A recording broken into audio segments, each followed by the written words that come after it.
empiezo a grabar la sesión como normalmente lo hacemos. Y bueno, la clase pasada vimos una pequeñísima introducción acerca de lo que es ¿cómo se llama? La historia. Eh, los periodos, que insisto, esta parte a mí me ayuda mucho como para explicando algunos acontecimientos importantes. A mí me sirve de mucho. Bueno, a mí me gusta, a mí me acomoda verlo de esta forma y verlo de esta manera. ¿Ok? Insisto, yo por eso se los pongo aquí. Y pues los temas ya en términos generales que vamos a estar revisando. Ya vimos más o menos de qué años a qué años van. Hoy nada más vamos a ver los 5 temas de historia universal, a ver si nos da tiempo. Y mañana vamos a ver historia de México. ¿Sale? Entonces, como yo les comentaba, el primer tema de historia que vamos a ver, o el primer tema fundamental que nos maneja el temario de historia para el examen de Comipems, es de principios del siglo XVI, números romanos. Aquí está. A principios del siglo, ¿cómo se llama? 18. Ok. Por eso les decía, estamos en estos linderos, estamos a inicios de la Edad Moderna, ¿ok?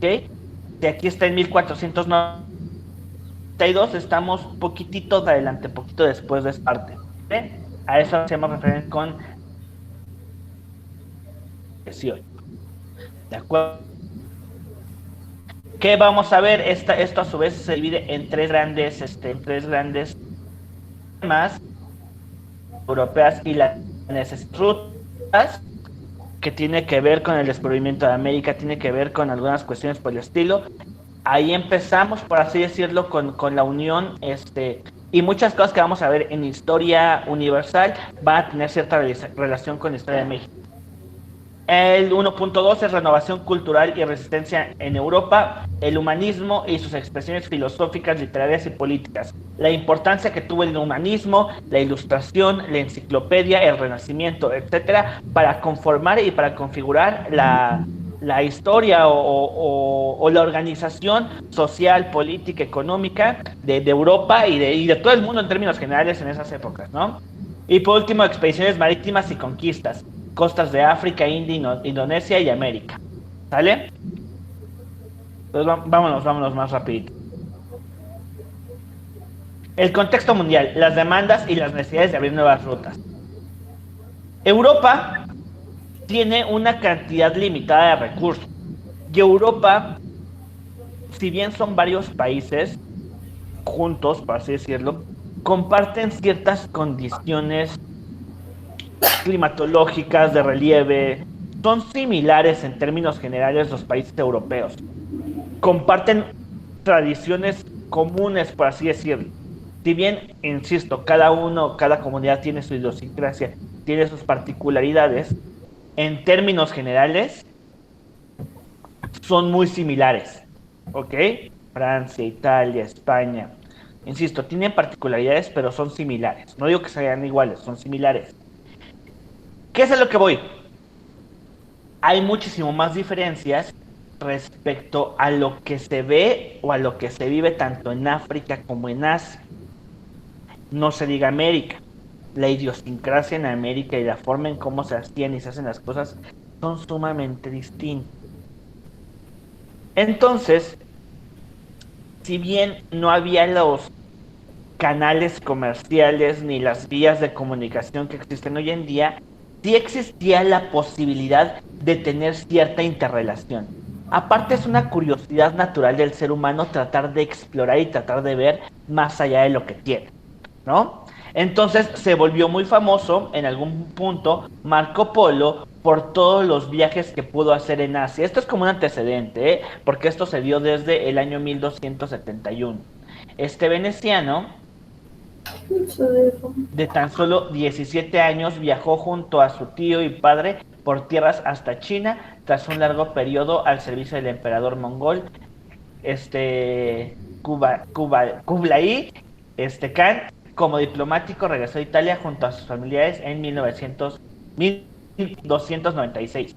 Entonces, estos viajes de Marco Polo y el intercambio cultural y comercial que se empezó a dar en estas rutas empezaron a generar mayor demanda, o sea, que los europeos querían más productos, el inicio del comercio internacional, por así decirlo, más productos de Asia principalmente, las especies que ocupaban en África, las especies que ocupan en China, etcétera, ¿no? Las telas, los papeles, todos los productos que no se conocían en esta zona, que eran de fácil acceso, entonces querían todo lo que había acá. Pero en estos, aquí hay muchos impedimentos físicos, de relieve, de las distintas ciudades que tenían que pasar, que dificultaban el comercio, ¿no? Entonces, ¿cómo le hacemos? Yo quiero la comida y yo quiero las cosas que tienen aquí en India, en Asia, en China. Quiero tener acceso a eso, pero se me dificulta mucho por tierra, ¿no? Entonces, bueno, la gran demanda de productos provenientes del este, la ruta por tierra se convirtió en un transitar sin fin de productos que satisfacían dichas necesidades. En este contexto cabe mencionar que el cierre de la ruta comercial vía Constantinopla, la caída del Imperio de Constantinopla, que lo veíamos por acá, caída del Imperio Romano, por ahí. Todo eso fue dificultando, y la idea de evitar intermediarios provocaron que los europeos, principalmente portugueses y españoles, buscaran nuevas rutas para llegar al continente asiático. ¿Ok? Había muchas dificultades, había muchos problemas para poder pasar por esta zona. Por Europa Media, por el Medio Oriente, que le llaman, por así decirlo, para pasar a esta parte, ¿no? Entonces, ¿qué fue lo que empezaron a hacer? Pues principalmente los españoles y los portugueses, que están del otro lado, que tienen una gran salida marítima, que tienen una gran cantidad de mares, empezaron a buscar nuevas rutas, ¿no?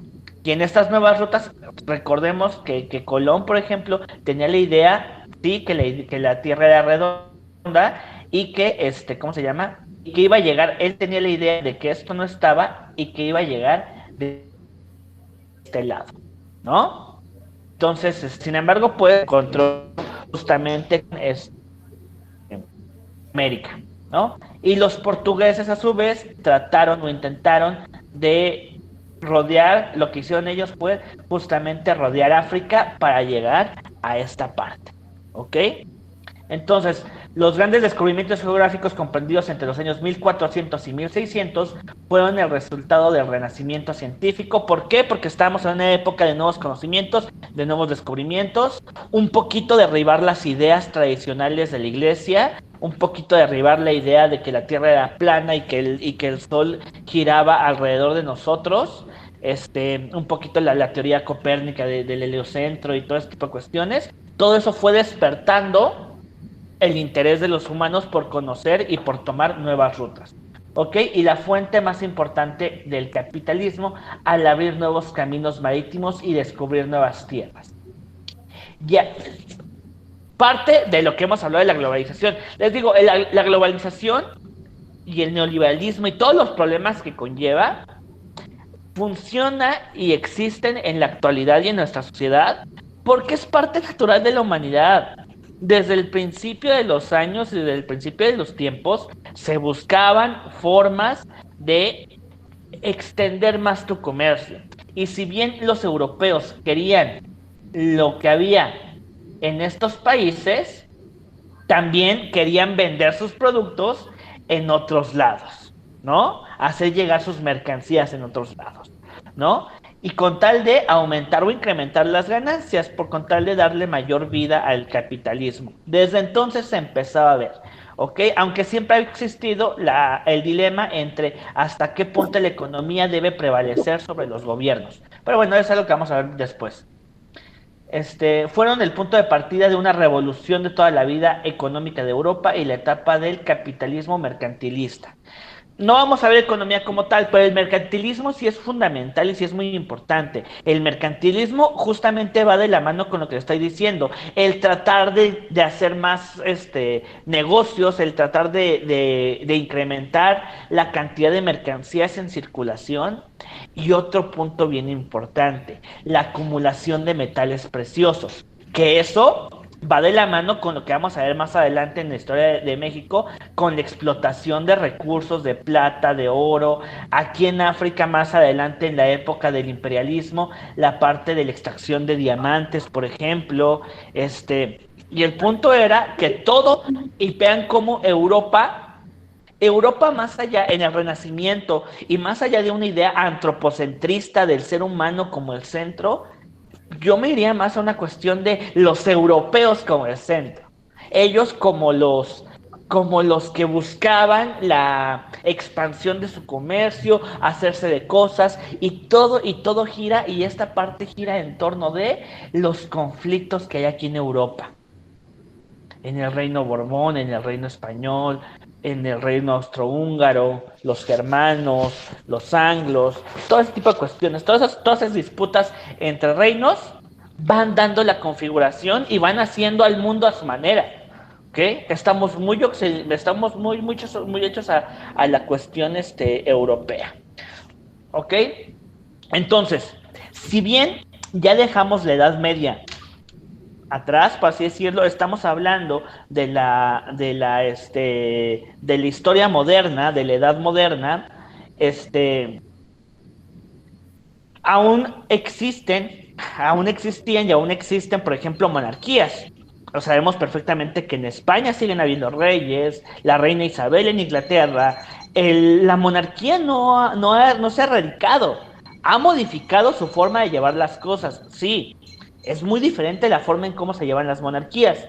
Pero en imagínense si ahorita todavía existen y todavía tienen cierto poder o cierta presencia. Ahora imagínense en ese entonces que recién eran la fuente más poderosa o eran la cuestión más con mayor presencia de poderío en Europa, pues seguían teniendo gran presencia, ¿ok?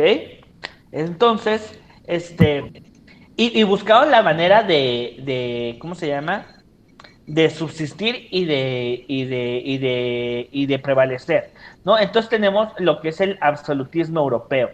Durante el siglo XV, como resultado del fortalecimiento de los monarcas, el pontificio, la creación de los estados nacionales y la burguesía, por otro lado, la caída de Constantinopla, surge en Europa el absolutismo o concentración del poder político en manos del rey sin limitaciones, fuente de la civilización moderna. Si bien la iglesia había tenido ciertas debilidades, ya no tenía el poder y la fuerza que tenía en la Edad Media, en los estados modernos, a partir del siglo XV, a partir de 1490 y tantos, etcétera, seguían teniendo grandes, ¿cómo se llama?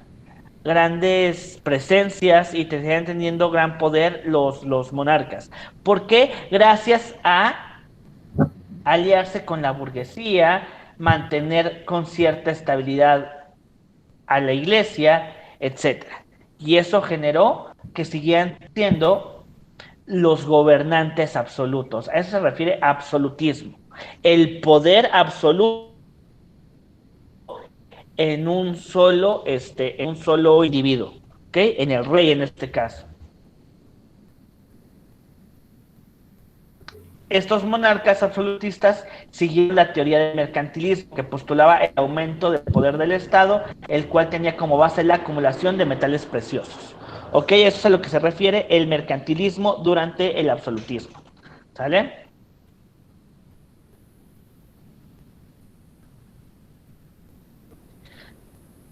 Siguiente tema. ¿A qué se refiere entonces? Bueno, a ver, vámonos por partes. Siguiente tema, renovación cultural y resistencia en Europa. El humanismo y sus expresiones filosóficas, literarias y políticas.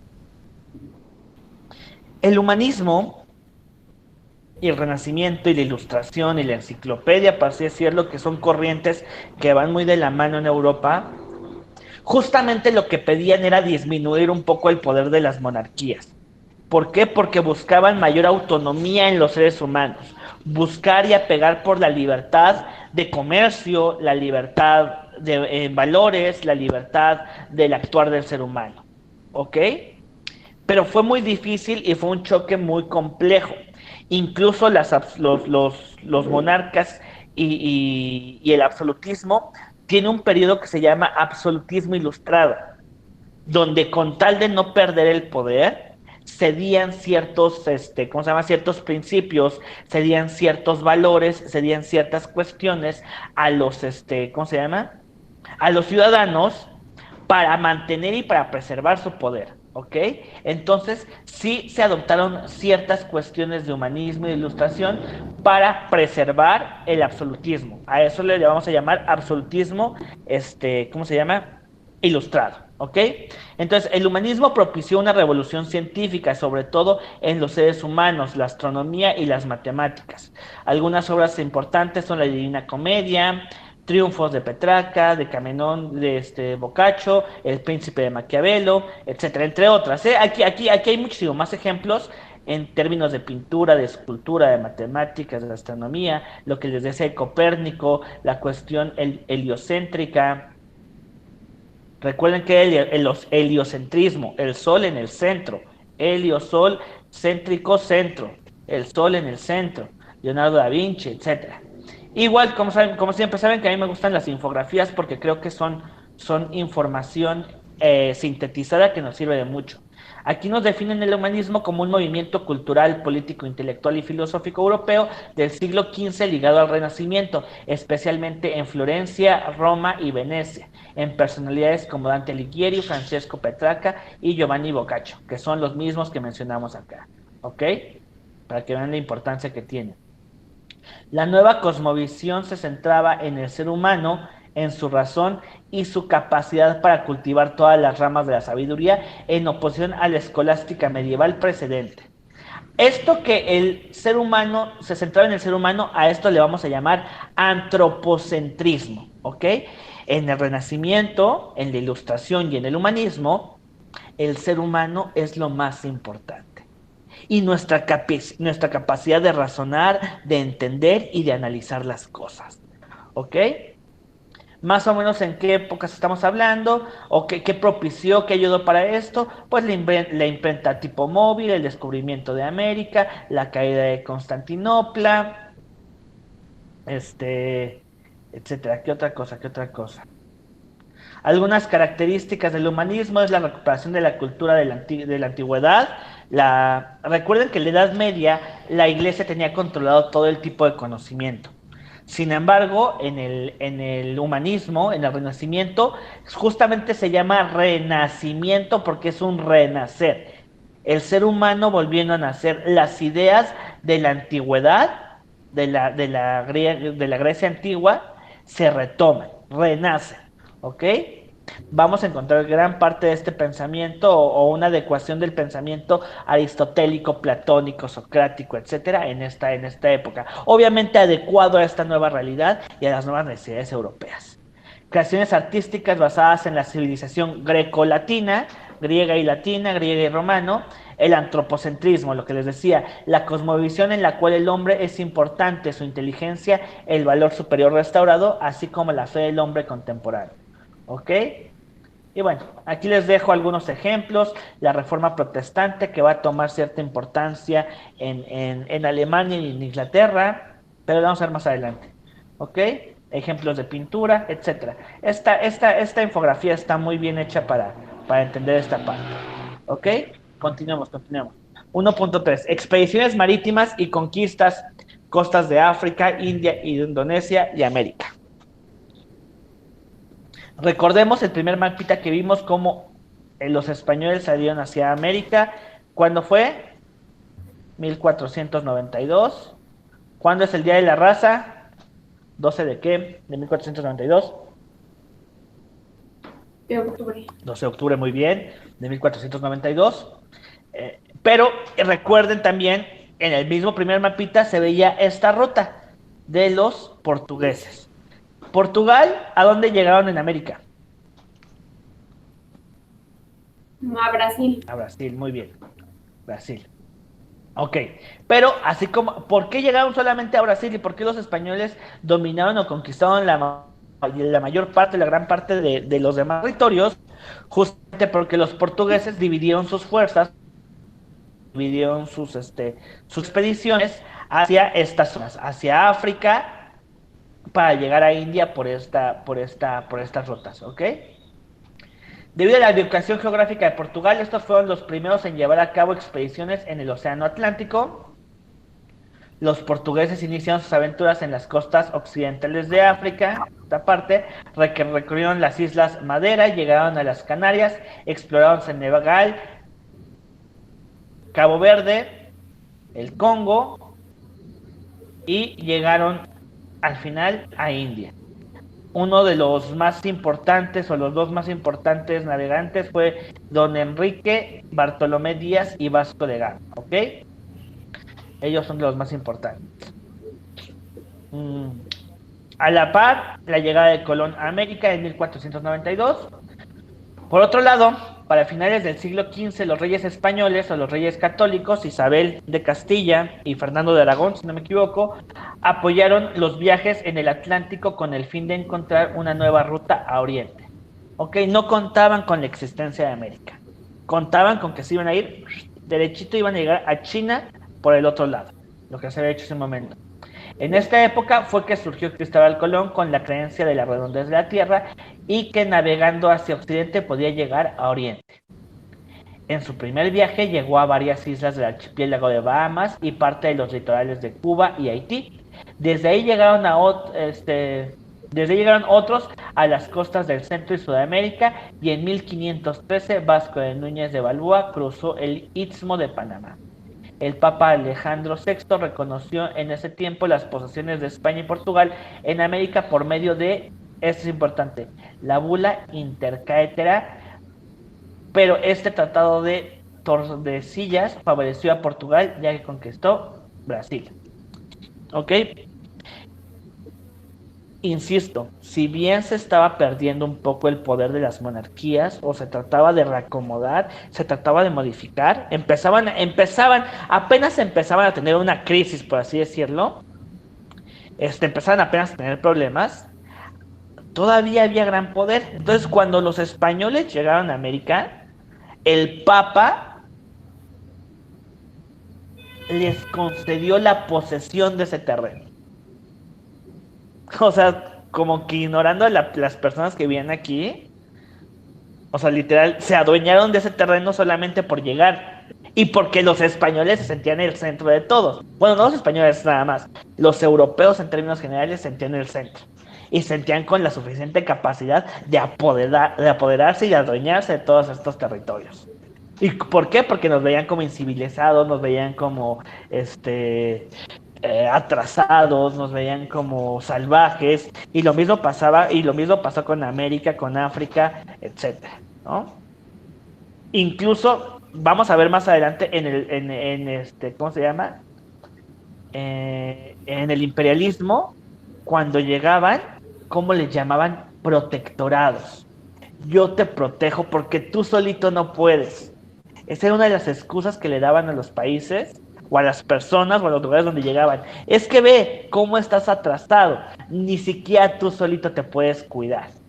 Te voy a proteger, ¿no? Voy a aplicar un protectorado sobre ti. Cuando en realidad el protectorado era proteger los intereses del país para poder extraer los recursos. En términos generales y en términos reales, a eso se refería el protectorado. Proteger los recursos que puedo extraer de ti. Pero bueno, en fin. Vámonos rápido. Segundo punto. De mediados del siglo XVIII a mediados del siglo XIX. Las nuevas ideas, la ilustración y la enciclopedia. Después del Renacimiento, después del humanismo, se van a consolidar todas estas ideas en la ilustración y en la enciclopedia. La ilustración, la época de las luces, ¿no? Algunos definen a la Edad Media como el obscurantismo.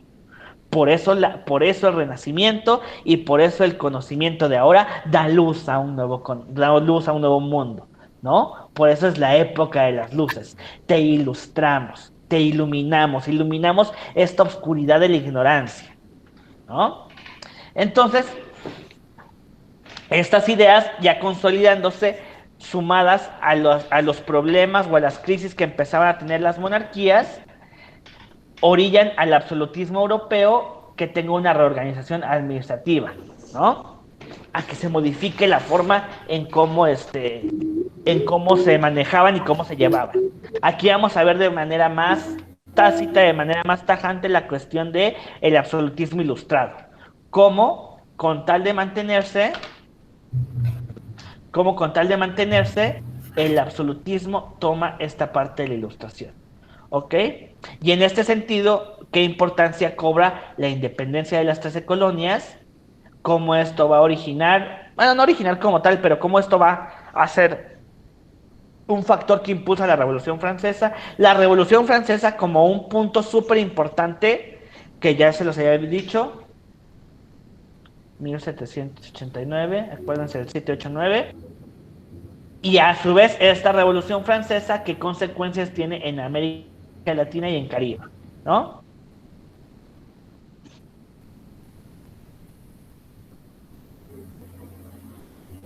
Hola, hola, ahí está. Cómo eso tiene repercusiones en América Latina, etcétera. Y por último, la revolución industrial. Cómo entre la Revolución Francesa y la Revolución Industrial cambian o notan o marcan la diferencia entre la edad moderna y la edad que vivimos hoy en día. ¿Cómo se llama? ¿Edad qué? Contemporánea. Excelente. Contemporánea. ¿Ven por qué es importante de las edades? Y que así más o menos podemos ubicar las cosas. Excelente. Bueno, vamos más adelante. Ok. En este punto cobra importancia, por ejemplo, la llamada Guerra de Sucesión, que surgió entre 1701 y 1714. Este conflicto enfrentó a las potencias europeas en una guerra que modificó las posiciones territoriales de las naciones involucradas en el conflicto. En él se enfrentaron las naciones que conformaron la Gran Alianza de la Haya: Austria, Inglaterra, Holanda, Portugal, Saboya y los principados alemanes contra Francia y España, a quienes se les unió Baviera. ¿Por qué les comento esto? ¿Cuál es la importancia de esta parte? Déjenme regresar entonces a un mapa de Europa. No tengo un mapa de Europa. Aquí sí no tengo mapas de Europa. Bueno, pero bueno, este cachito de Europa les digo que estaba dividido por reinos. Y les digo que el absolutismo empezaba a tener problemas.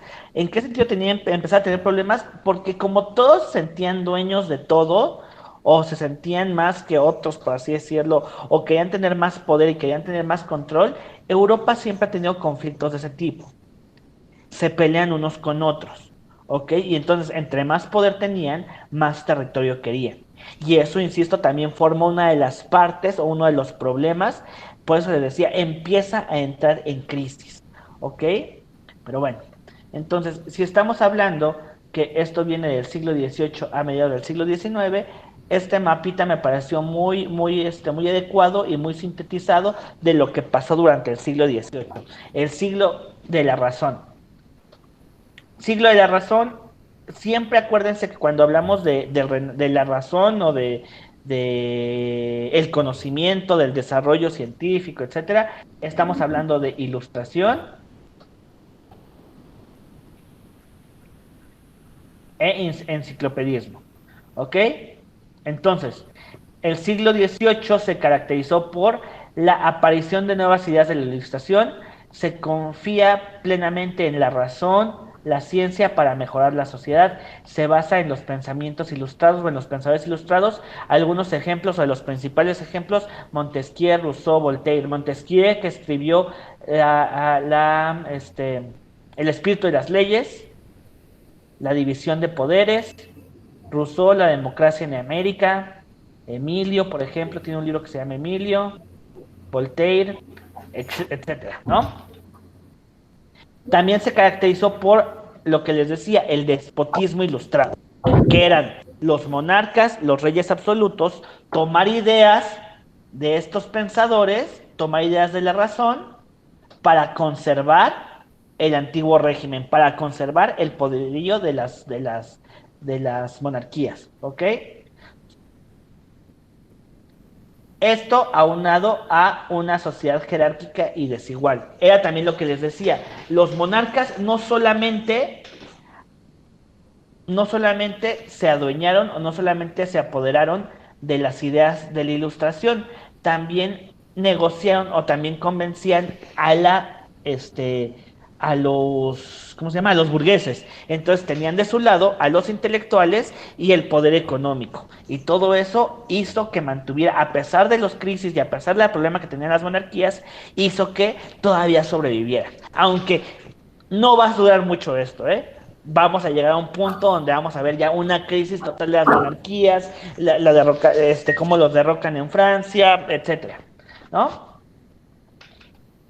Y vean cómo, curiosamente, el país o el estado que más poder tenía Francia, que era Francia, fue el que más duro cayó. De los países europeos que existen hoy en día, donde todavía existen monarquías, donde todavía existen reyes, como es Inglaterra, España, etcétera, en Francia definitivamente se dio por terminado. En Francia sí no existe ninguna monarquía hoy en día.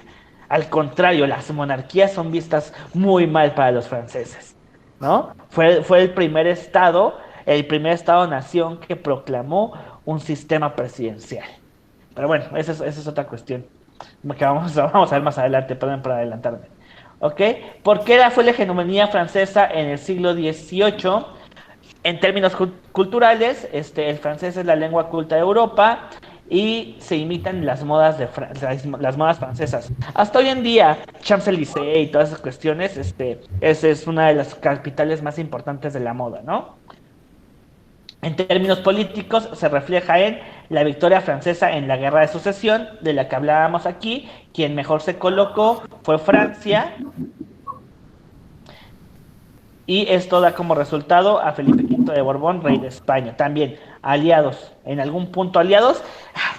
Y aquí vamos a ver, primero se llevaban bien, luego se llevaban bien, luego se llevaban mal. Es un cuento de nunca acabar entre los estados europeos. ¿Ok? Y asimismo una ligera recuperación en España basada en el mantenimiento de las colonias americanas. Vamos a ver cómo este despotismo ilustrado, estas ideas de la Ilustración, la Guerra de Sucesión y las cuestiones de las reformas borbónicas impactaron en la crisis que tenía España. El tratar de mantener las colonias y explotar las demás también fueron un impulso para la independencia de México. ¿Ok? El crecimiento demográfico, las reformas de los monarcas ilustrados, repoblaciones, supresión de privilegios y desamortización. ¿Ok? Y por otro lado, la enciclopedia, que es un documento muy importante. ¿Cuál es su característica? Es una enciclopedia editada entre los años 1751 y 1772 en Francia. Vean la importancia que tenía Francia en ese momento, bajo la dirección de Diderot y de Jean Leron. Su propósito fue reunir y difundir en prosa clara y accesible los frutos del conocimiento del saber acumulados hasta entonces, bajo la crítica y tamiz de la razón. Además, expone la ideología laicista. ¿Qué significa laicista? Lejos de la iglesia o separada de la iglesia, pragmática y materialista de la Ilustración burguesa. Aunque esa podría ser una crítica, el conocimiento iba de la mano, la cuestión intelectual con la cuestión burguesa. ¿Ok? Y hasta el momento los intelectuales se creen muy fifís. Contiene 72,000 artículos de más de 140 colaboradores, entre ellos Voltaire, Rousseau, Condillac, el Barón de Holbach o Turgot, por citar algunos. ¿Ok? Entonces, una enciclopedia literal es lo que conocemos como enciclopedia hoy en día, ¿no? Su librito lleno de ciertos artículos, lleno de conocimientos, lleno de conceptos, etcétera. ¿De acuerdo? Entonces, ya empezamos a hablar un poquito del absolutismo europeo y la reorganización administrativa de los imperios. Hablamos de la guerra de sucesión, que fue un reacomodo de terrenos, y también estamos hablando de cómo las ideas de la Ilustración y del Renacimiento y la enciclopedia, empezaron a modificar las cosas. ¿Ok? Entonces, este es un mapa de Europa en la segunda mitad del siglo XVIII, que es más o menos la época de la que estamos hablando, donde había monarquías absolutas todavía, las que están así como que en oscuro, monarquías limitadas, y el resto de los territorios, ducados, principados. Alemania, por ejemplo, es un caso curioso porque ahí no es una monarquía como tal, son ducados y son principados, y están más separados. Fue difícil unificarlos, ¿ok? Pero bueno, igual es algo que vamos a ver más adelante.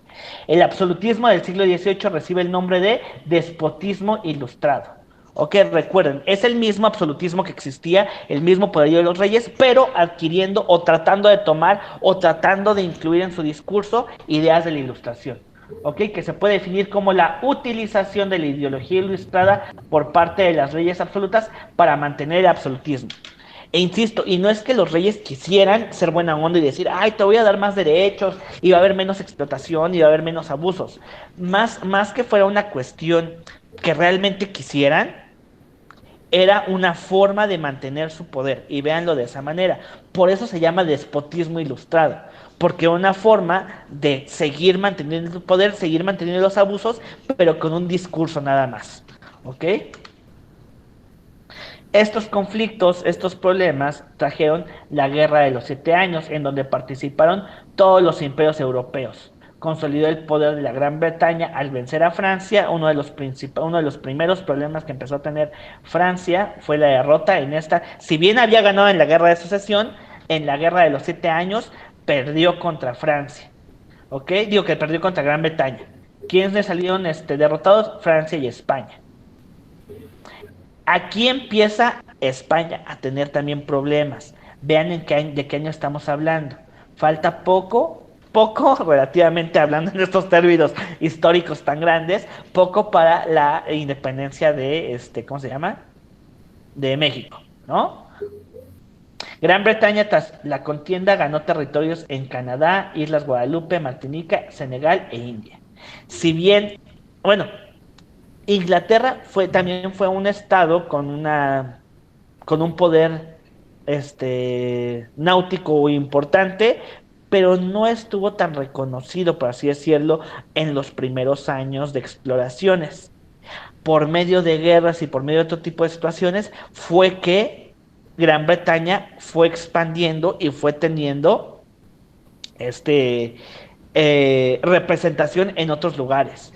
Por ejemplo, es muy famoso que Gran Bretaña, o que India, perdón, es una colonia inglesa, ¿no? Y que tiene India una gran presencia inglesa en su idiosincrasia. ¿Ok? Pero bueno. Entonces, mientras Inglaterra, Gran Bretaña, estaba peleándose con Francia, estaba peleándose con España, esto iba incrementando los costos para poder mantener esa guerra. No es fácil estarse peleando con la gente, ¿no? Y fue costoso para Francia, fue costoso para España, costoso para Gran Bretaña.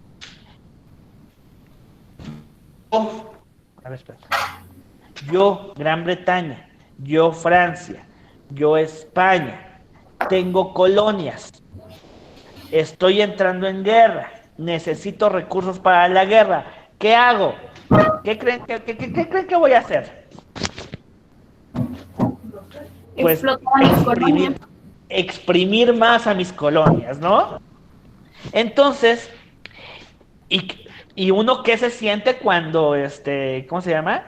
Cuando te están exprimiendo más, o sea, ustedes todavía no saben de quincena, yo creo, pero no sé, la semana que les da a sus papás, no sé, algo así, ven su cartera y la tratan de exprimir, pues ya no da para más, ¿no? O sea, ya no da para más.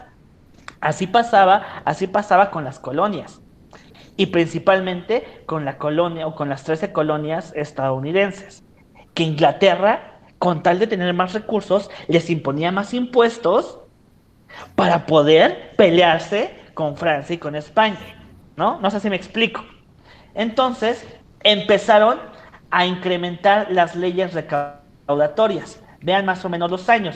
La Guerra de los 7 Años terminó en 1763, pero sus finanzas quedaban muy heridas. Entonces, 64, 65, 67, empieza la ley del azúcar, la ley del timbre, las leyes de Townshend, que todas son leyes recaudatorias. ¿Qué significa leyes recaudatorias? Que incrementan los impuestos a ciertos productos. ¿Ok? Entonces, pues esto no les empezó a parecer a la oligarquía norteamericana. ¿Qué es una oligarquía? A los intelectuales, a los gobernantes, a esa élite que ostentaba el poder. ¿Ok? A esto le aunamos que hubo una masacre en Boston y por algunas revueltas que se hicieron. De estas revueltas y esta masacre se decidió o se decretó lo que se llaman decretos intolerables, donde no se les permitía hacer ningún tipo de protesta a los colonos. Entonces, todo esto fue generando y fue causando cada vez más, ¿cómo se llama? Más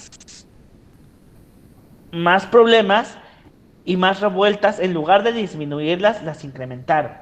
Bueno, la masacre de Boston, perdón, fue una, ¿cómo se llama? Y la protesta fue derivado de la publicación de la ley del té, ¿no? Los impuestos sobre el té, donde solamente a la campaña británica se le permitía comercializar con el té, lo cual era muy importante, porque recordemos, si bien son una colonia, son colonias de ingleses y a final de cuentas tenían todas las costumbres inglesas. Y pues uno de sus productos más importantes para los ingleses era pues su té, ¿no? Entonces, por eso se generó la revuelta, pues de ahí los decretos intolerables y la continuación de distintas revueltas, ¿no? Hasta que por fin, entre las peleas y los problemas que tuvo Inglaterra, se pudo declarar la independencia de las 13 colonias justamente un 4 de julio de 1776. ¿En qué consistió esta proclamación de independencia?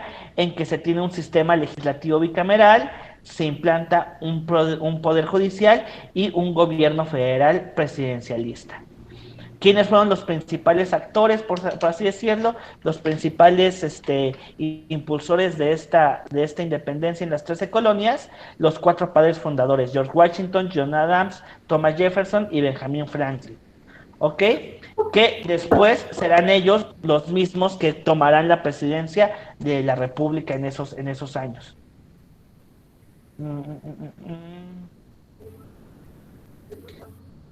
Bueno,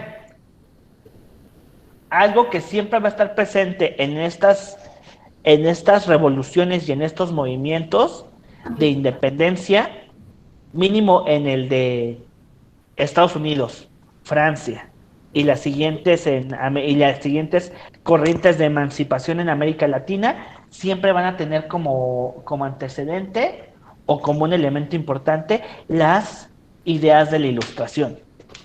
Que a ver, nada más para aclarar una parte aquí en este sentido, y espero no aclararme mucho. Cuando el gobierno impone algún tipo de restricción al comercio, la gran discusión o el gran dilema es eso, el decir que el comercio debe ser libre.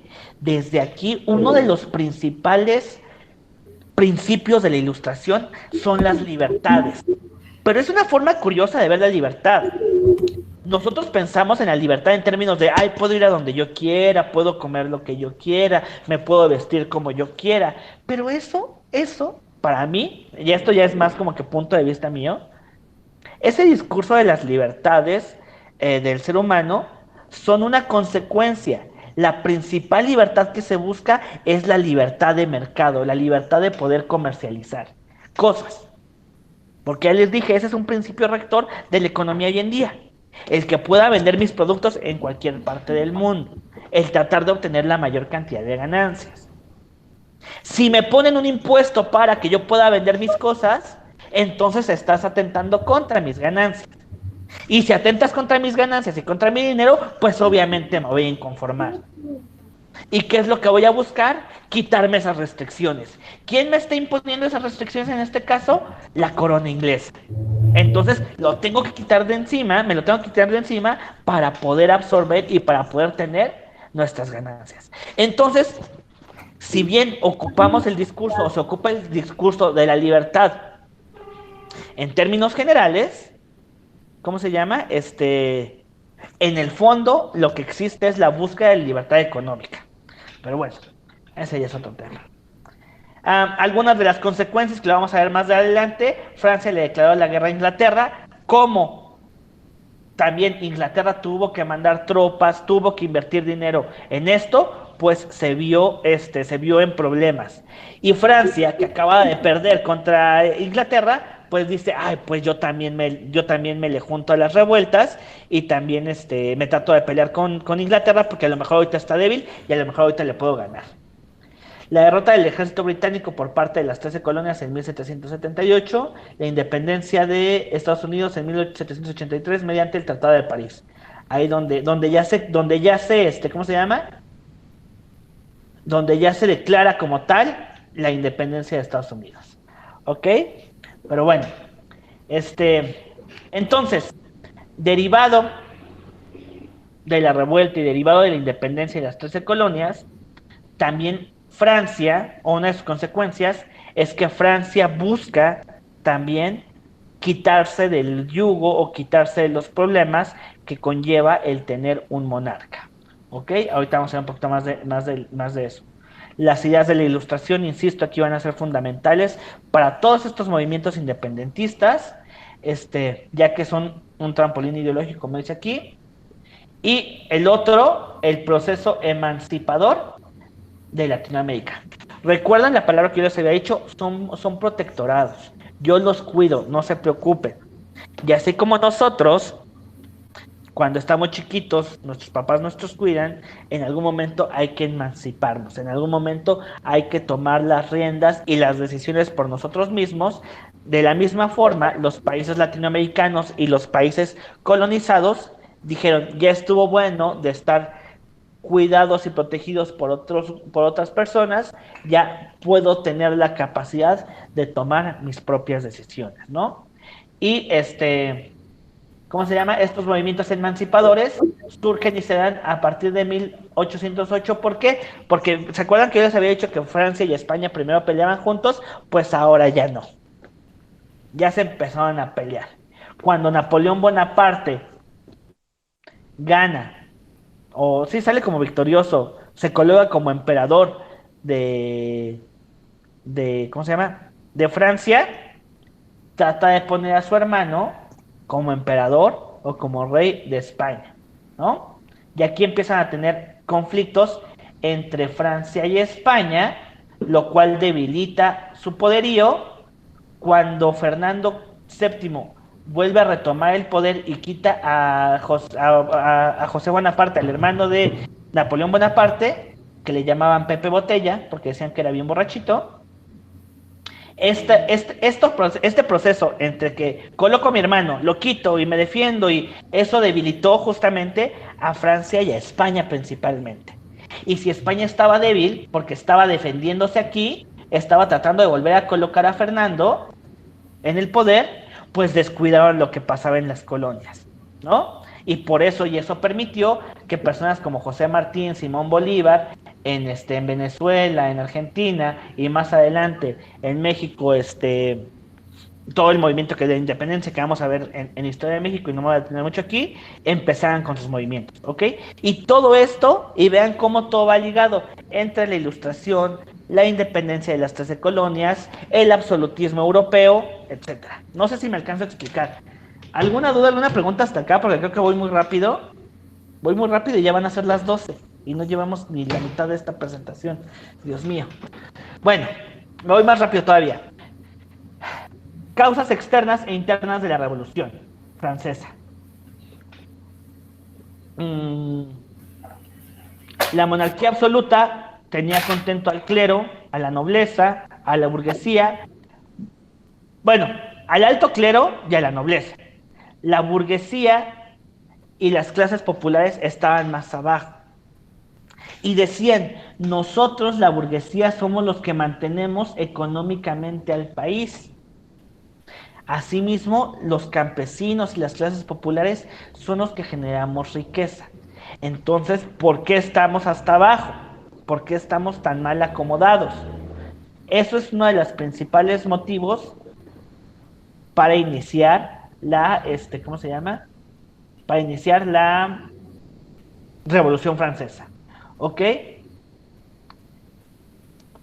Francia no tenía en este momento tantas colonias. Entonces, ¿a quién explotaban ellos? Pues a su propia población. Y justamente estaba el rey Luis XVI y María Antonieta, que no solamente mantenían gastos militares, también tenían una vida muy lujosa. Hicieron el Palacio de Versalles en esa época, que es un monumento increíblemente ostentoso, con oro en la parte de arriba y no sé qué tanta cosa. Entonces, todo eso, sumado a una situación de malas cosechas, sumado a muchas cuestiones, a la inconformidad de la burguesía y de las clases populares, generaron y crearon todas las condiciones para decir, los reyes no están haciendo bien su trabajo. La monarquía entró en su punto final de crisis. Y ven que yo les decía que a un principio, Francia es la monarquía más fuerte, pues así como se volvió la más fuerte, es la que más, la que con mayor aplomo va a caer. ¿Ok? La que más inconformidades va a generar y la que más inconformidades generó. ¿Ok? En Francia, la vida social estaba dividida por estados. El primer estado, la iglesia; el segundo estado, la nobleza, que es esto; y el tercer estado, en conjunto, la nobleza y la iglesia era solamente el 3% de la población. Pero eran los que estaban mejor educados, no les cobraban impuestos y aparte recibían los diezmos. El tercer estado, que era el 97% de la población, que era la burguesía y los campesinos, eran a los que más impuestos les cobraban, los que mantenían la producción y los que mantenían el estilo de vida, de lujos, de gastos militares, etcétera, de la corona, de la nobleza y de la iglesia. Dicen que en una protesta que estaba haciendo el tercer estado afuera del Palacio de Versalles, que María Antonieta los ignoró y dijo, porque era una protesta porque tenían hambre, dijo, pues que coman pasteles, donde encuentran y donde los vean. ¿Okay? Y esto poco a poco fue generando más y más odio hacia la nobleza y hacia los monarcas. Por lo tanto, el tercer estado trató de crear o trató de generar una convención, un acuerdo para votar, para derrocar a los, ¿cómo se llama? A los monarcas. Cuando la nobleza se dio cuenta que iban a perder, empezaron a bloquear al tercer estado. El tercer estado, al verse bloqueado, al ver frustrado su mecanismo pacífico, por así decirlo, o en la búsqueda de acuerdos por instaurar un nuevo gobierno, lo que hicieron fue tomar la toma de la Bastilla, la famosa toma de la Bastilla. Después de la toma de la Bastilla, igual el rey ya se estaba viendo muy, ¿cómo se llama? Muy presionado, por lo tanto tuvo que abrir una nueva Asamblea Nacional para decidir el futuro del país, y aquí es donde surgen las ideas de quién es de izquierda y quién es de derecha, porque dicen que en uno de los pasillos o en uno de los salones de Versalles, el tercer estado o los que apoyaban la república estaban del lado izquierdo y la nobleza y los que estaban a favor de la monarquía estaban del lado derecho. Entonces, república, monarquía, izquierda y derecha. Ahí, justamente, aquí en la Revolución Francesa es donde nace esta frase de ¿eres de izquierda o eres de derecha? ¿Ok? ¿En qué año estamos? Ok, ya.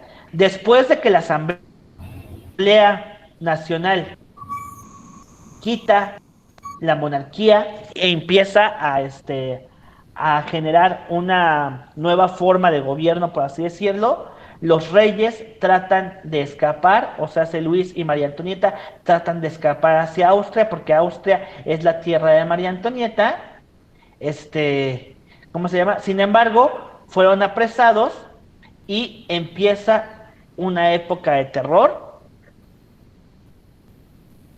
donde a cualquier enemigo del Estado, por así decirlo, se le acusa de traicionero y empieza el famoso uso de la guillotina. ¿Ok? Los primeros en ser guillotinados son los reyes Luis y María Antonieta, y a partir de ahí Robespierre, entre 1793 y 1794, empieza, insisto, la época del terror, después de la Revolución Francesa. Ya no había monarquía, pero Robespierre y Danton se encargaron de instaurar un sistema donde cualquier persona que no comulgaba con sus ideas era decapitada, era degollada. Por eso llegó Napoleón con un discurso diferente a derrocar a estos, pero cuando ganó, él mismo se proclamó emperador. ¿Ok? Y esto va a lo que les decía de su hermano Pepe Botella, a las luchas con Francia, etc. Consecuencias de la Revolución Francesa en América Latina y en Caribe.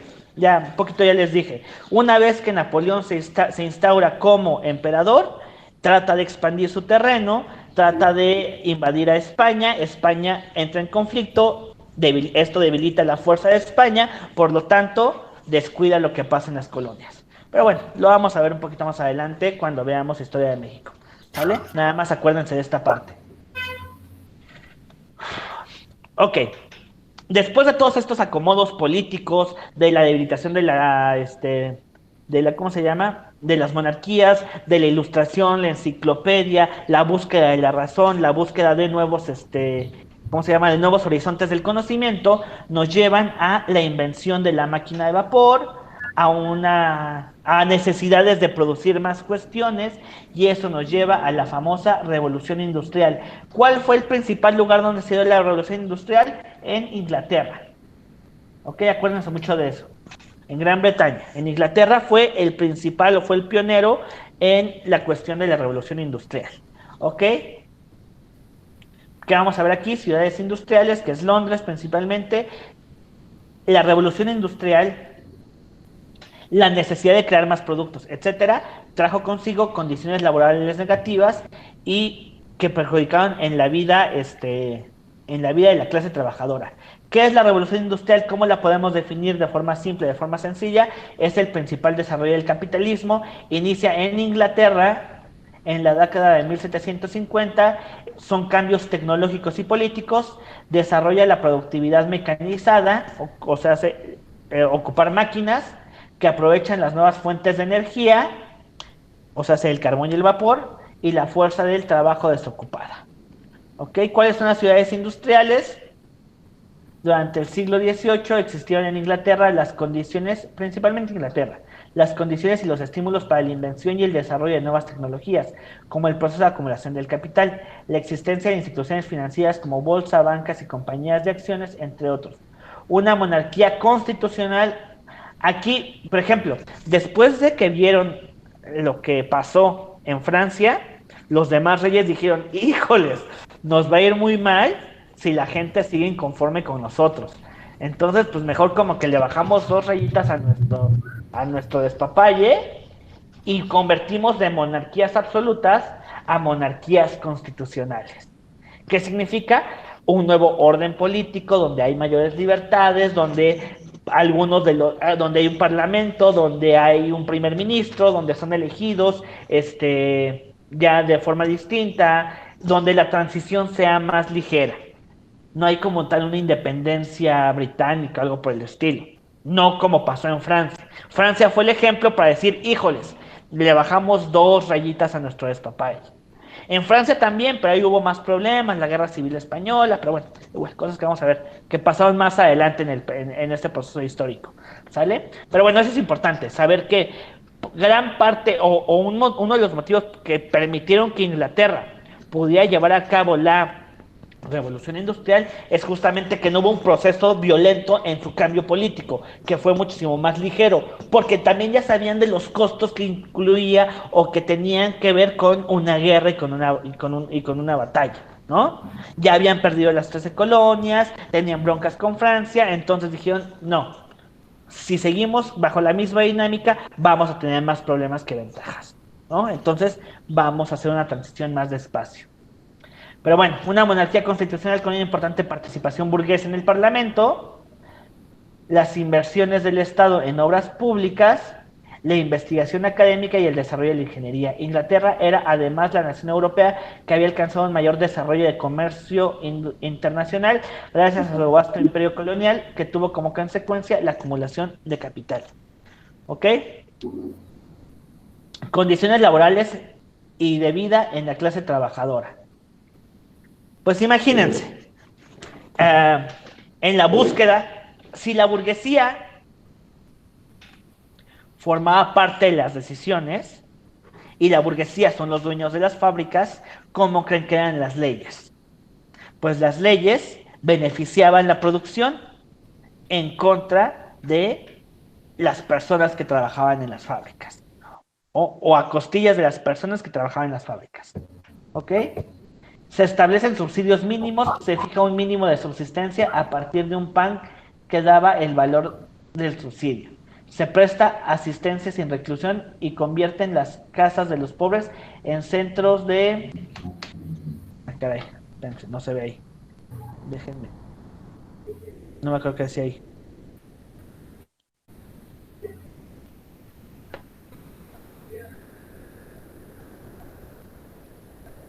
Ah, no sé por qué la corté tanto. Ahí está. Así estamos mejor. Bueno. Se presta atención sin reclusión y convierte las casas de pobres en centros de reclusión de los más pobres. Las casas de los pobres se hacen obligatorias y niegan asistencia al pobre que no entrase en ellas. La restricción de la asistencia a pobres propios de la parroquia se pretende restringir las fugas y fijar la resistencia. Se forman, maestro, no se ve la presentación. Ah, caray.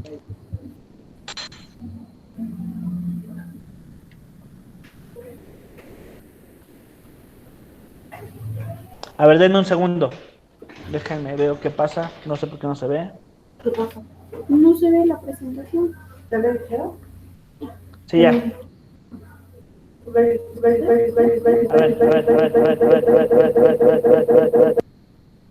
Listo, ya se ve, ¿no? Sí. Según yo ya. Ok.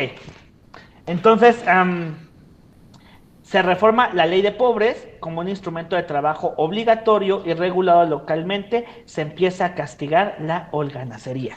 No sé si me explico. Les digo que todas las leyes de los burgueses empezaron a afectar la vida justamente de los trabajadores. Isabel I creó un impuesto a pagar por los propietarios para dar asistencia. Enrique VIII obligó a las parroquias a socorrer a los pobres. Hasta este punto empezaban a existir algún tipo de cambios, ¿no? Pero bueno, continuemos. Las luchas del siglo XVIII se transformarán en las primeras décadas del siglo XIX en un movimiento social contra el capitalismo industrial que imponía condiciones de trabajo de 12 horas o más de trabajo en fábricas y minas, insalubridad, falta de higiene y seguridad, constantemente amenazada del despido por crisis económicas o no supeditarse a exigencias extremas. Por su parte, entre las condiciones de vida de los trabajadores se puede señalar hacinamiento en sucios suburbios de las ciudades industriales. ¿Saben qué significa hacinamiento? No. Mucha gente viviendo en espacios muy pequeños, ¿ok? Todos casi unos sobre otros, ¿ok? Sin suficiente alimentación, bajas defensas contra enfermedades, susceptibles a vicios en un ambiente de miseria. O sea, estaba muy castigada la clase obrera. ¿Ok? En pocas palabras, estaban súper castigadísimos. Y así es como podemos decir, o así es como termina, o esto es lo que marca tanto la guerra, la Revolución Francesa, pidiendo más derechos ciudadanos, porque básicamente era eso, más libertades ciudadanas, menos restricciones económicas, pero una vez que había menos restricciones económicas, empezaron a abusar de los obreros, ¿no? Entonces también esto generó una inconformidad y generó un cambio. Entonces, ¿cuáles son las demandas? Libertades políticas, libertades económicas, libertades sociales.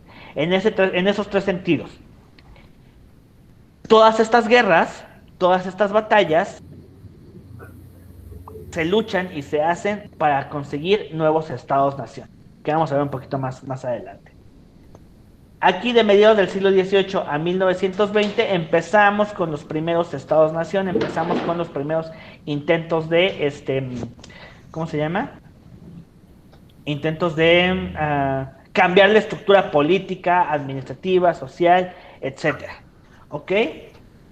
Se empieza a generar un sentido nacionalista, ya no la monarquía como el centro, ahora el país o la nación, principalmente en Alemania e Italia, que esto va a tener consecuencias más adelante, pero bueno, el imperialismo, una nueva forma de conquista, ya no es España controlando América y Portugal en Brasil, el imperialismo visto desde otra forma.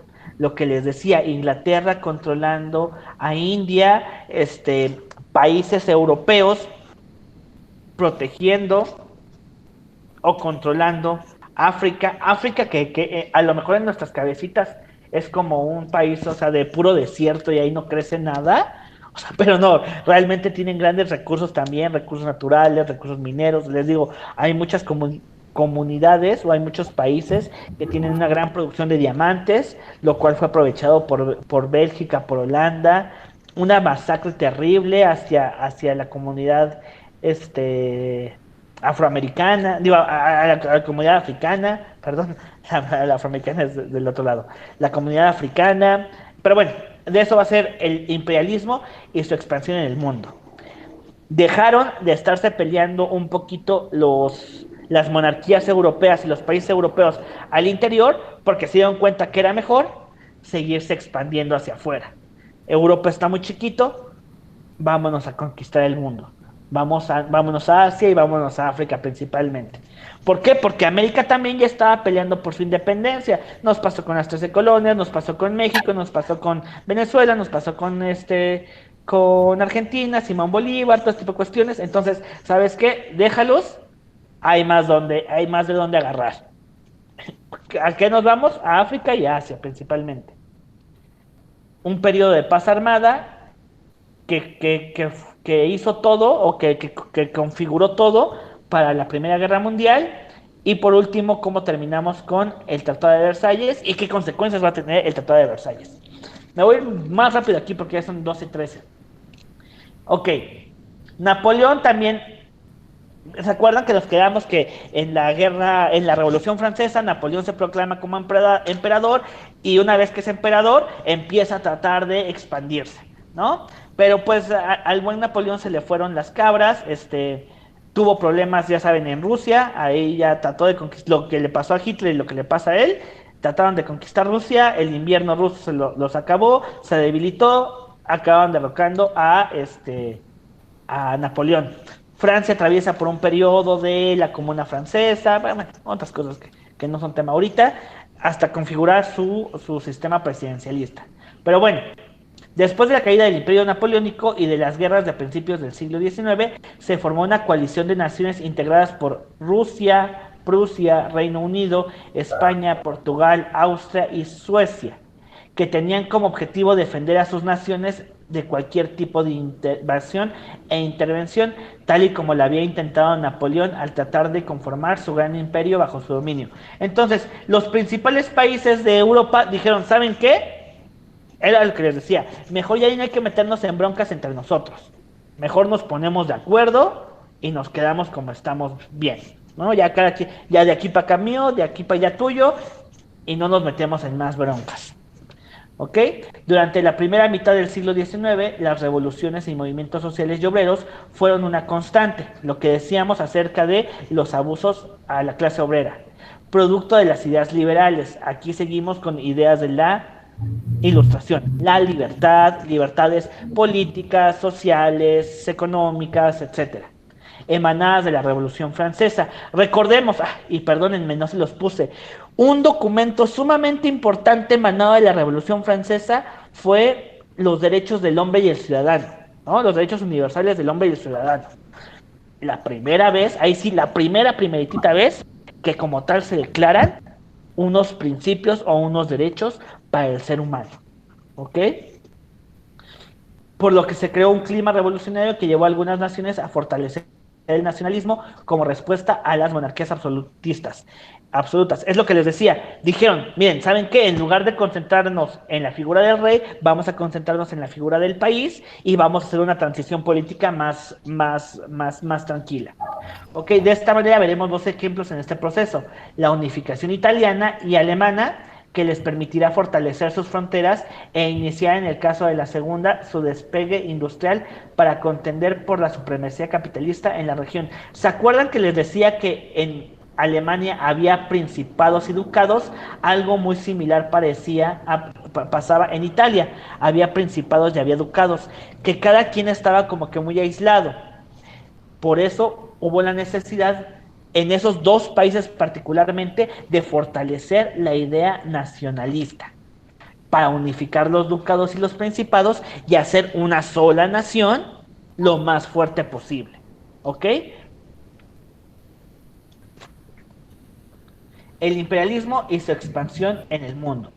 El imperialismo, por su parte, surge en la segunda mitad del siglo XIX y se caracteriza por el establecimiento de relaciones de dominio indirecto, sobre todo económico, entre potencias desarrolladas y países atrasados tecnológicamente.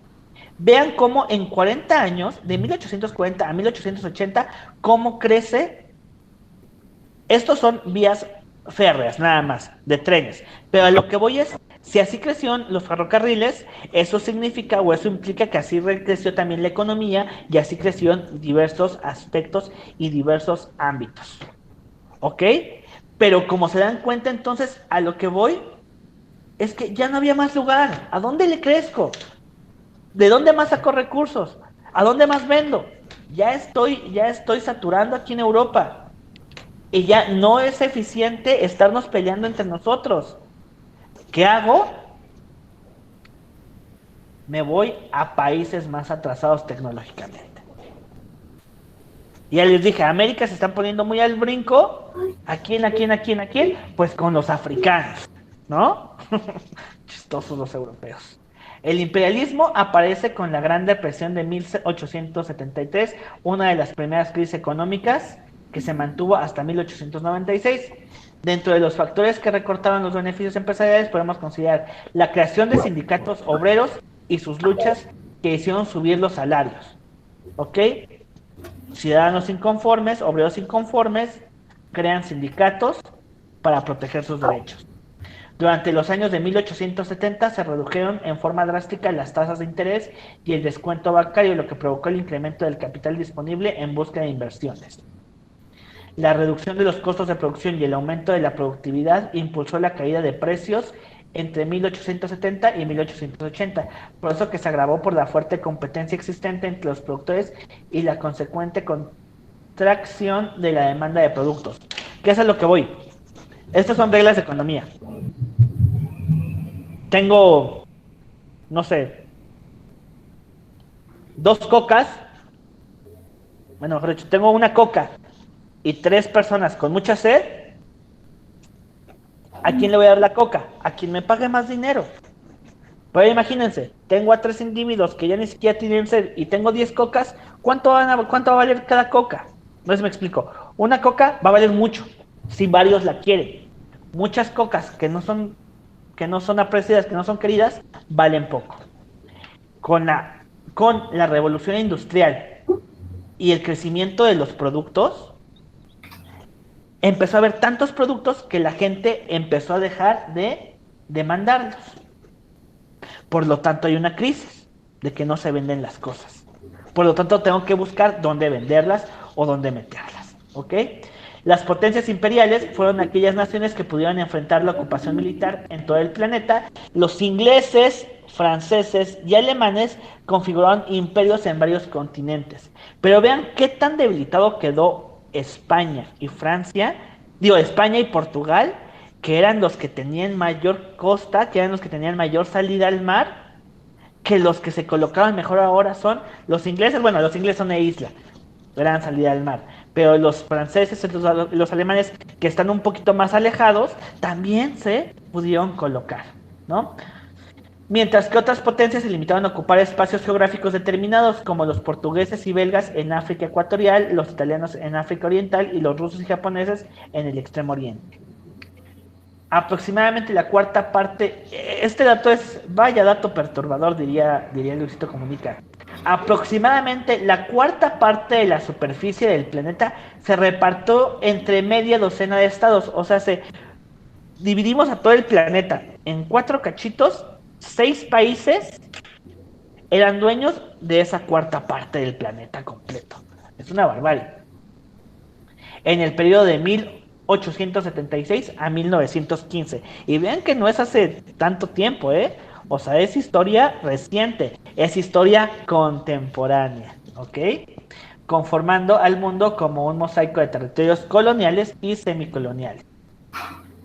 Algunos de los países imperialistas más importantes: Bélgica, Alemania, Portugal, Italia y España, y aquí es donde estaban configurados, ¿ok? El Imperio francés, donde estaba colocado, el Imperio británico, aquí se ve un poquito de la parte de India, etcétera, ¿no? No nada más controlaron Europa, también hubo un control político y económico sobre China, ¿ok?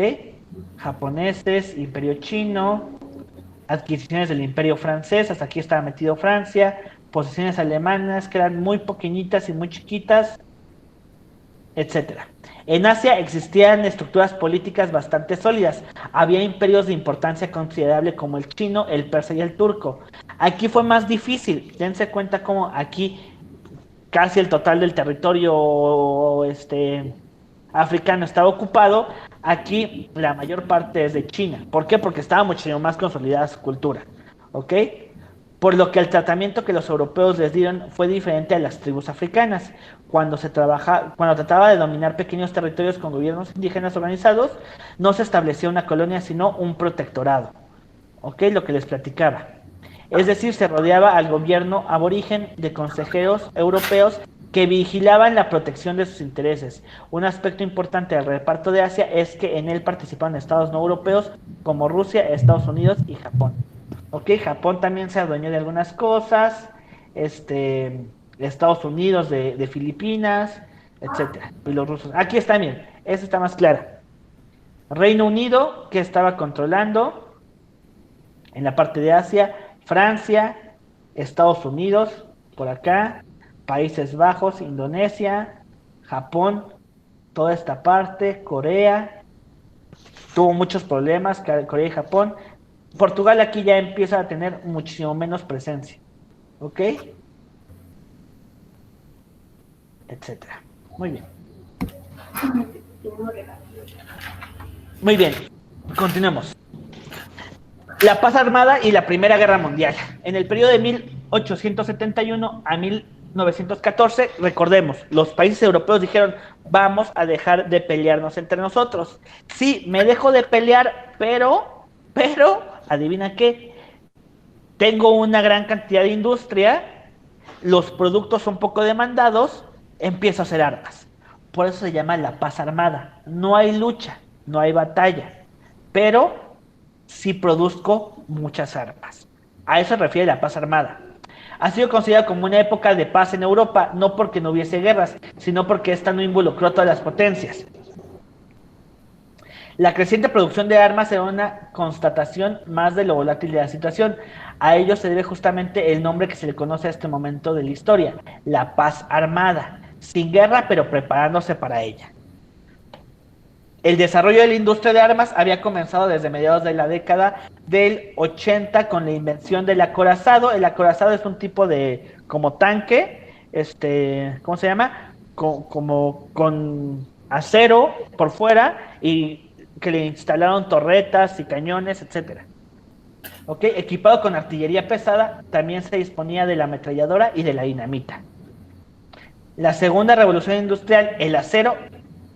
Otro punto importante, aquí se da la segunda revolución industrial. La primera, recuerden, fue la invención de la máquina de vapor, el uso del carbón, etcétera. La segunda guerra industrial ya fue el uso del acero. ¿Con qué creen que hicieron el acorazado? Con metal, ¿no? La electricidad, la química industrial, cómo sale la dinamita, por ejemplo, por medio de procesos químicos, y el petróleo. Ya no nada más ocupaban el carbón, ahora el petróleo como combustible. Se aplicó con éxito el armamento, desatándose una competencia feroz entre las naciones porque ya habían asumido como asunto de Estado la defensa de su imperio. ¿Ok? Nos armamos no para atacar, nos armamos para defendernos. ¿Sale? El acero, los motores mejorados, los nuevos explosivos, nitroglicerina y dinamita, el fusil de retrocarga, las planchas para blindaje, las torrecillas de acero, los submarinos, entre otras. Las empresas productoras se convirtieron en gigantes de la industria como la Krupp, que producía cañones, la del acero y la de explosivos. ¿Ok? Así súper breve, la Primera Guerra Mundial. Les voy a dejar les voy a dejar este videito porque esto lo saqué de un video y para no tardarnos mucho porque son 12:26, les voy a dejar este videito porque lo explican muy bien. Pero así, datos importantes de la Primera Guerra Mundial. ¿Quiénes fueron los bandos? La Triple Entente y la Triple Alianza, ¿ok? Triple Entente, Francia, Inglaterra y Rusia principalmente. Después de un tiempo se incluyó Francia, Estados Unidos y Japón, ¿ok? La Triple Alianza la conformó el Reino de Bulgaria, el Imperio Otomano, Austria-Hungría, Alemania. Vean que Alemania e Italia normalmente son cuates, pero aquí se separaron un poquito, ¿ok? Aunque se vuelven, pues les digo, aquí es una cosa de nos peleamos ahorita, mañana nos juntamos, hoy nos peleamos como nosotros con nuestros amiguitos, ¿no? Hoy estamos bien, hoy estamos de buenas, mañana estamos de malas, etcétera, ¿no? Una de las principales inconformidades principalmente de Alemania era que ellos no entraron tanto en el reparto colonial. Entonces ellos buscaban, ya no me estoy peleando por ¿cómo se llama? Por el territorio como tal, ya me estoy peleando por el territorio de aquí, me estoy peleando por de afuera. Pero pues sí acabó siendo una pelea por territorio, ¿no? Donde se empezaron a aventar la bolita unos con otros. Esta es la parte de los avances tecnológicos. A ver si aquí lo tengo más. Mira, aquí lo tengo más claro. ¿Ok?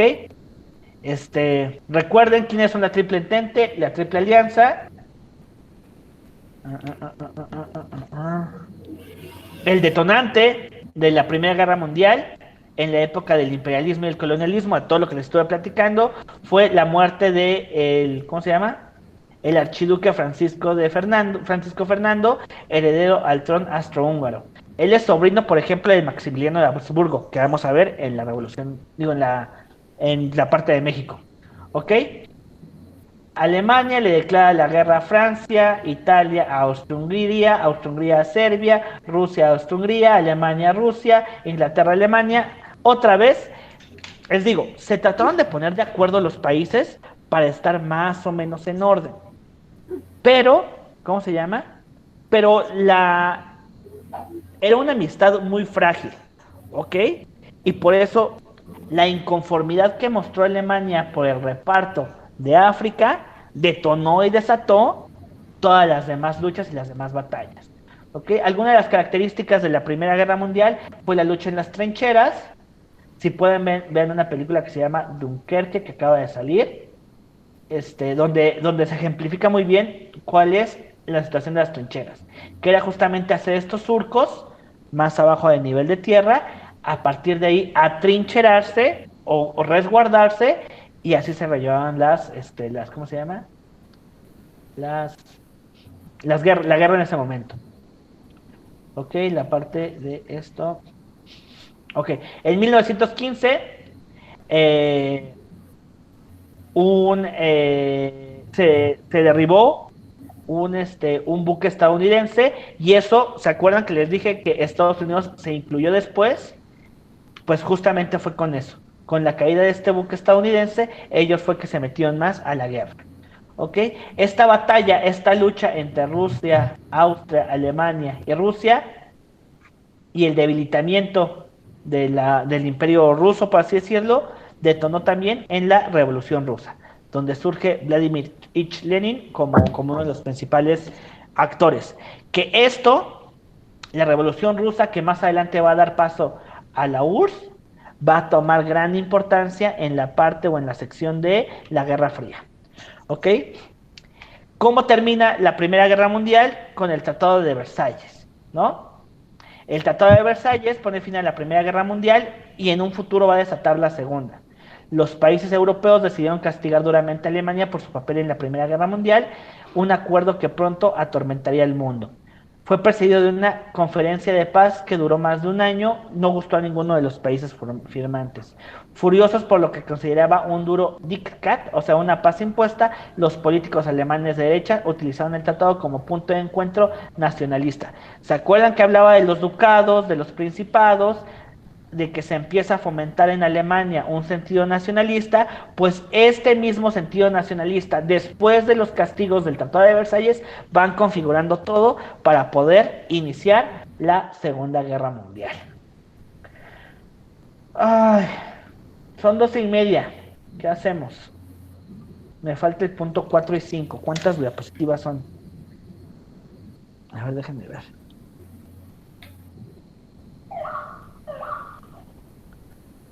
Voy como a la mitad, nada más. 4:39. ¿Saben qué? No. Me voy a ¿cómo se llama? Aquí le paramos. Ay, ay, ay, ay. ¿Qué hice?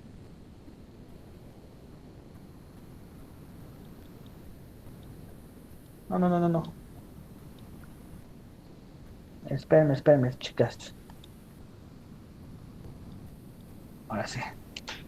El mundo entre las guerras, socialismo, nacionalismo, fascismo, la pobreza en el mundo, avances científicos y tecnológicos, su impacto en la sociedad, la Segunda Guerra Mundial, etapas de la Segunda Guerra Mundial. Tienen un tiempecito, porque si no, no vamos a terminar.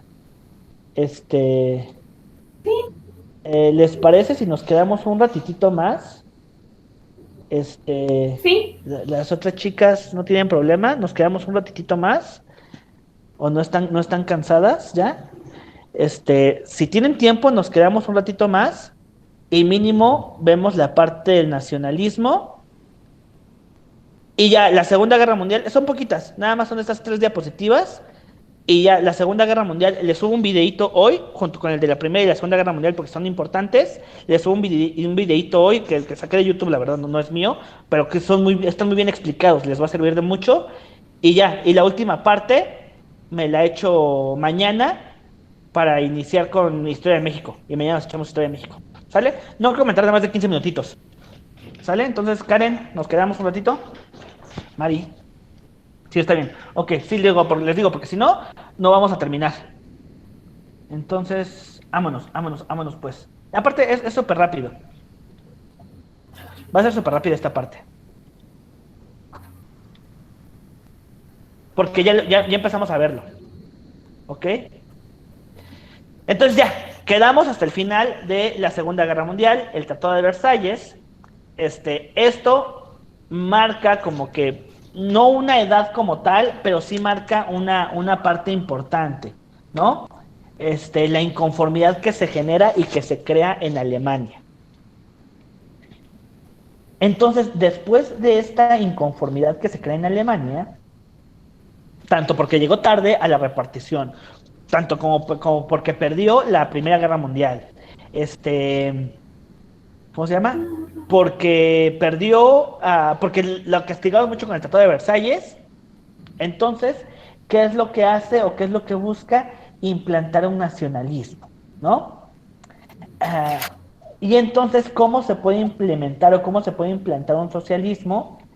a través de unos sistemas que se llaman totalitarios. ¿Ok? ¿Qué es un sistema totalitario? Donde impones ciertas normas y ciertas reglas. Ya no de la forma como una monarquía, pero sí es con un dictador, con una presencia de una figura muy fuerte, por así decirlo, ¿no? ¿Cuáles son los principales estados totalitarios que se formaban entonces? El nacionalsocialismo en Alemania, el militarismo japonés, el fascismo en Italia y el falangismo y franquismo español. Aunque aquí no se metió tanto en la Segunda Guerra Mundial, porque increíblemente España, del gran poderío que tuvo, de que dominó gran parte del mundo, a pesar de todo lo que extrajo de América, etcétera, quedó muy debilitada de tantas guerras, una pésima administración que han tenido. Incluso hoy en día España es uno de los países con mayores problemas económicos dentro de la Comunidad Europea. Pero bueno, entonces estos 4 países, o sea, Alemania, Italia, Japón y España, tuvieron estos sistemas de tipo totalitarios que promulgaban el nacionalismo, el fascismo y el socialismo. El sistema político liberal desde siglos XIX había sido elitista y reducido a una casta gobernante, no contaba con los mecanismos para incluir a los diferentes grupos sociales, obreros, campesinos, clase media y mujeres. También recuerden esa parte, aunque la monarquía haya sido derrocada, quienes quedaban mejor posicionados en realidad fueron los burgueses y fue la nobleza de todas maneras. Entonces, los obreros, los campesinos, los pobres seguimos siendo muy pobres, como lo sigue siendo ahorita en la globalización, ¿no? Esa parte no se ha modificado tanto. Mucha revolución y mucho todo, pero solamente es una élite quien controla y quien tiene el poder. Entonces, estas inconformidades crean y generan este tipo de ideas. Y entonces sale un tipo como Hitler que les vende una idea de todos vamos a crecer juntos y voy a extraer desde la base y los pobres y todo este tipo de cuestiones, y más defendiendo un discurso nacionalista, pues tiene gran popularidad, ¿no? Si a esto le sumamos que la nobleza, bueno, no la nobleza, pero los burgueses, los ricos tienen el control, pero a pesar de que tienen el control, la economía no está dando los resultados que estamos esperando. Una de las principales ideas de la economía clásica es el libre mercado y es la parte del, ¿cómo se llama? La mano invisible. No sé si han escuchado un poquito de eso. Laissez-faire y laissez-passer. El dejar hacer, dejar pasar. Que decía que la economía se autorregulaba. Entonces, no me cobren impuestos, que el gobierno no se mete en los mercados, que el gobierno no se mete en la economía.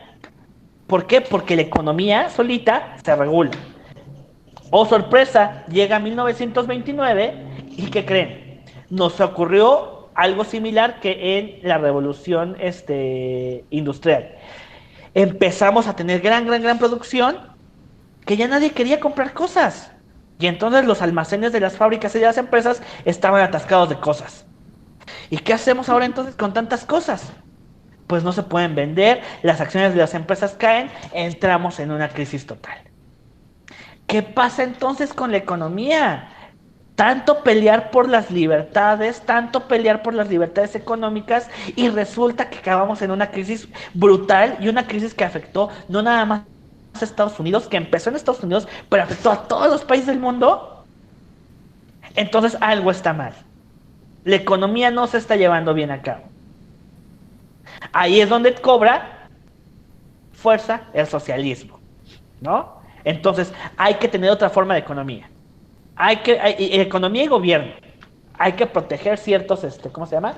Ciertos sectores.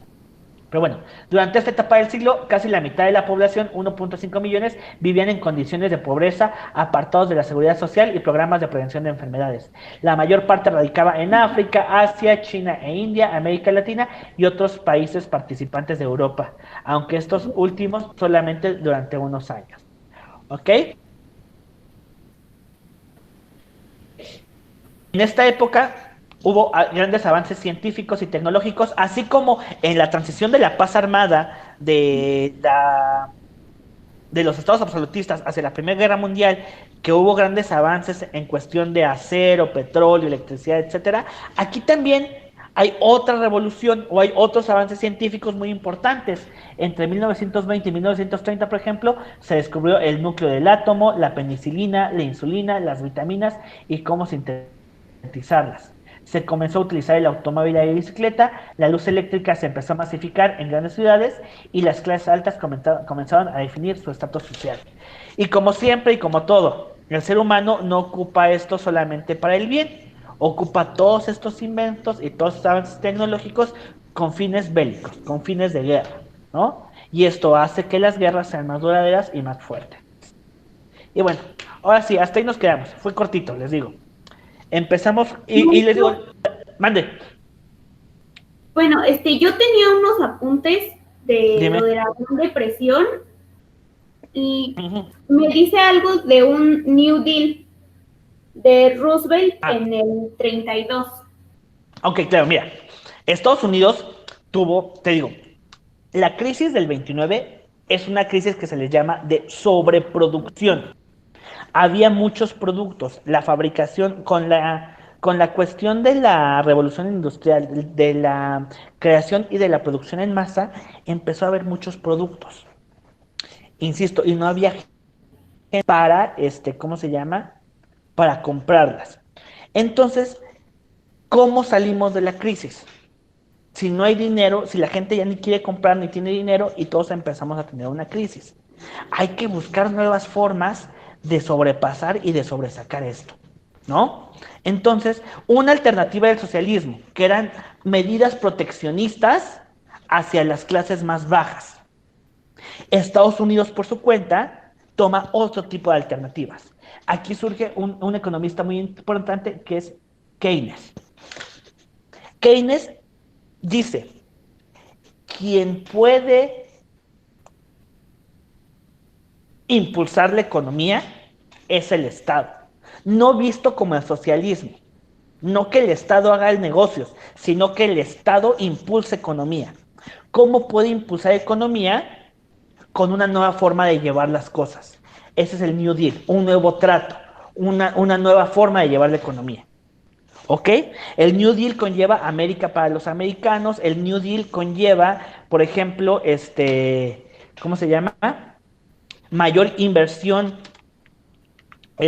¿cómo se llama? Mayor inversión ¿cómo se llama? Mayor inversión y mayor intervención del gobierno para pelear contra la crisis económica. ¿A qué se refiere con mayor intervención del gobierno? Que el gobierno ponga de su dinero para construir obra pública. Keynes implementó una idea o una frase que decía, hay que hacer hoyos y tapar hoyos. Es una tontera, por así decirlo. ¿Pero a qué se refiere? Dice, no le puedes regalar dinero a la gente, por ejemplo. ¿Por qué? Porque eso crea un efecto de inflación. En lugar de regalárselo, que se lo ganen. ¿Cómo se lo pueden ganar? Haz obras públicas, haz carreteras, haz puentes, con dinero del gobierno. Si la gente y las empresas ahorita no tienen gobierno, digo, no tienen dinero, que el gobierno invierta. ¿Ok? Y entonces todas las políticas de intervención del Estado, les digo, curioso, es que es bien chistoso esto. Se peleó por libertades para que el Estado no se metiera en la economía. Cuando la economía empieza a tener problemas, ahora sí, ay, Estado, gobierno, tú ayúdanos a rescatarnos. Métele dinero, invierte, crea empleos, págale a la gente para que la gente tenga dinero y ahora sí nos pueda volver a comprar cosas. ¿Ok? No sé si me explico. Y vas, en términos generales, en eso consiste el New Deal. En esa intervención del Estado para darle, para combatir la Gran Depresión. Y sí, como bien lo mencionas, ¿cómo se llama? Si bien se ayudaron de las ideas de Keynes, quien lo llevó a cabo como tal fue el presidente estadounidense Franklin Delano Roosevelt. Ok, pero básicamente es eso. ¿Qué otra cosa te puedo decir de...? No, pues básicamente es eso. ¿Cómo se llama? el New Deal. Y también, bueno, es que Ay, yo me ahora sí no confundo te escucho. mucho en los Se ve sistemas que planetarios. no estás muteada, pero ahora sí no te escucho. Escríbemelo, porfa, si quieres.